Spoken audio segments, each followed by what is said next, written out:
पढ़ेंगे fundamental of flip flop के बारे में। तो फंडामेंटल ऑफ फ्लिप फ्लॉप में सबसे पहली चीज़ ये होती है कि फ्लिप फ्लॉप जो बनता है हमारा कॉम्बिनेशनल सर्किट की हेल्प से बनता है, और फ्लिप फ्लॉप जो होता है वो हमारा सिक्वेंशियल सर्किट होता है।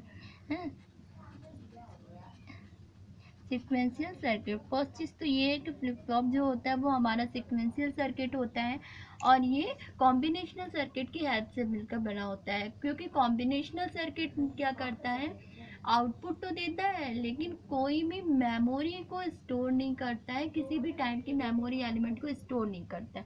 लेकिन सिक्वेंशियल सर्किट क्या करता है, ये मेमोरी एलिमेंट भी स्टोर करता है और साथ में क्या करता है, एक फीडबैक पाथ भी देता है।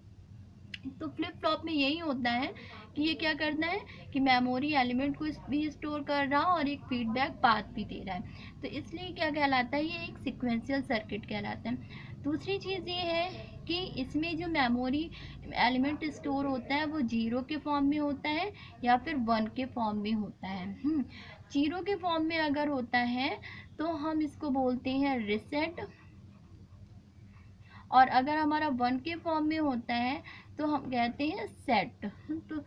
तो हमारा जब भी हमारा मेमोरी एलिमेंट 0 बिट होगी तो वो रीसेट हो जाएगा, और जब भी हमारी मेमोरी एलिमेंट 1 बिट होगी तो वो हमारा सेट हो जाएगा। तो इस तरह से इसमें क्या हो जाता है कि इसमें 2 स्टेबल स्टेट मिलती हैं, एक 0 स्टेबल स्टेट और एक हमारा 1 स्टेबल स्टेट मिलती है। ये state 0 stable state and 1 stable state. तो 0 स्टेबल स्टेट में क्या हो जाएगा, रीसेट हो जाएगा, और 1 स्टेबल स्टेट में क्या हो जाएगा कि ये सेट हो जाएगा।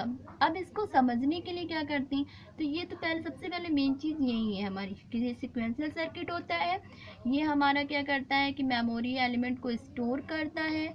और तीसरी चीज़ ये हो गई कि इसमें क्या होता है कि 2 स्टेट होती हैं जिसे हम लोग बाइस्टेबल स्टेट भी बोलते हैं, बाइस्टेबल सर्किट भी होता है ये, बाइस्टेबल सर्किट भी कहलाता है। और इसलिए इसमें क्या होता है, बाइस्टेबल में क्या होता है कि 2 हमारी स्टेट फाइंड आउट होती हैं, एक 0 एंड 1।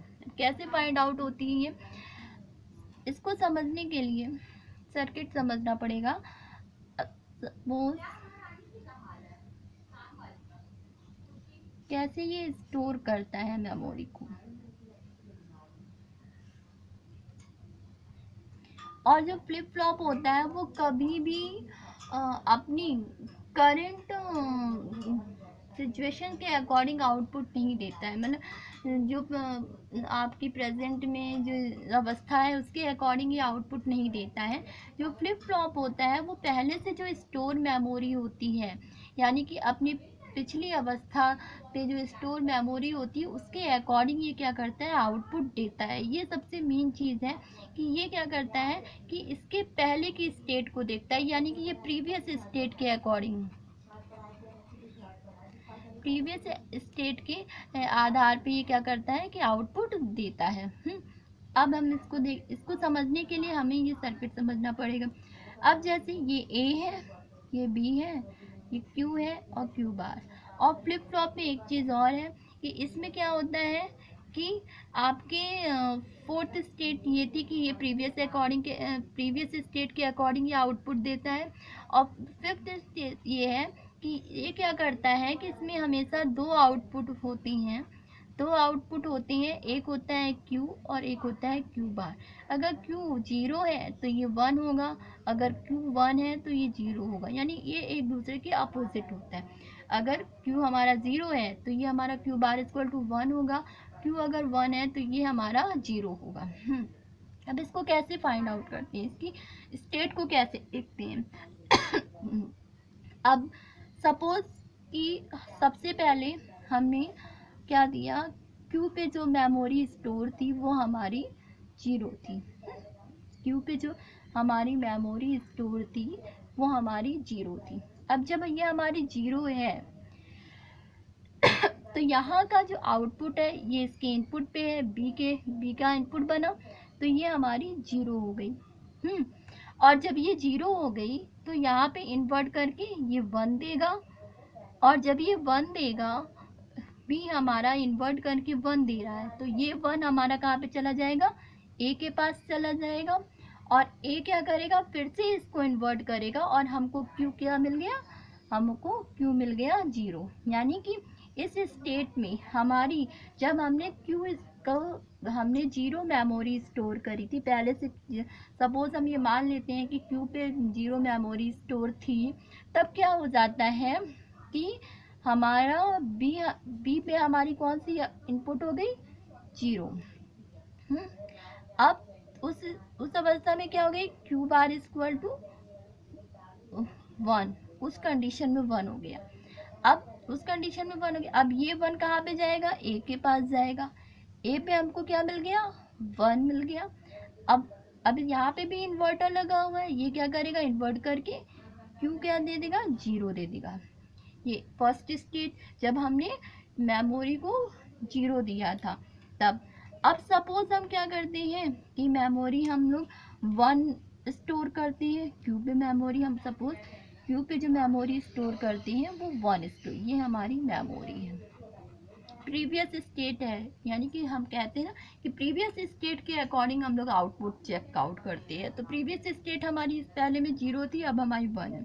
अब जब हमने क्यू इक्वल टू 1 दे दिया, 1 दे दिया, तब क्या हो गया, बी पे क्या आ गया, 1 आ गया, बी पे 1 आ गया। अब ये इन्वर्ट करके ये कितना दे देगा, क्यू बार इक्वल टू 0 हो गया।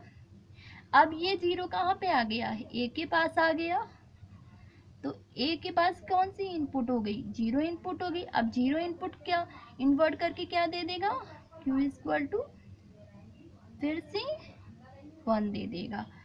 हाँ, तो इस तरह से हमारा क्या हो गया कि आउटपुट जो हमको मिला, जब हमने 0 मेमोरी दी थी, क्यू इक्वल टू 0 मेमोरी थी हमारी मेमोरी जो पहले से स्टोर थी, जब हमारी 0 थी तब हमारा आउटपुट 0 था, क्यू इक्वल टू 0 हमको फाइंड आउट हुआ।